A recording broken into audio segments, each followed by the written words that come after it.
Hello, my name's Elkie Burnside, and I'm very excited to be participating in the first issue of Showcasing the Best of CWIC and DMAC. Of course, my project here deals with what I learned at DMAC and how it was directly impacted my life. My focus in this piece centers around the work that I did as a graduate student, first as a graduate student and then as a graduate, working both part-time and full-time at Fire Protection Publications, which is located in Stillwater, Oklahoma at Oklahoma State University.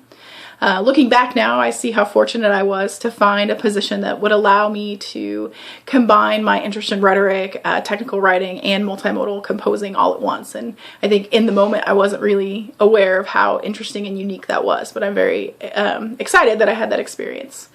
So as I started to think about what DMAC meant to me and what I learned from DMAC and how it really impacted my work, I started to look at how the project I was working on at Fire Protection Publications, the ideas that we talked about at DMAC, looking at how composition and video and audio and all these different things work together, that intersection between my academic studies, the professional endeavors I was pursuing at FPP, and then the lessons I brought home from my trip to Columbus. It was really interesting to look at how all of these pieces fit together and what I learned most from that. So this blog is a recreation of my experience of seeking funding for, attending, and then applying the concepts learned at DMAC when I attended in 2011.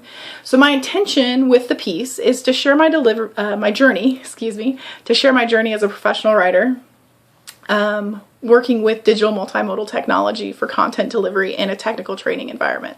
So as you read more, I think you'll understand a little bit more about that. I chose the format of a blog to allow for my main narrative and then the different multimodal artifacts created in the process to reside in the same space. So my desire in sharing this glimpse into my experience is to help show others how principles of accessibility and digital rhetorical design that are emphasized at DMAC can reach into application outside of the classroom and hopefully work toward breaking down the academic theory versus industry practice divide that seems to occur not at DMAC but in other theoretical places. So thank you for your time, and I hope you enjoy the project.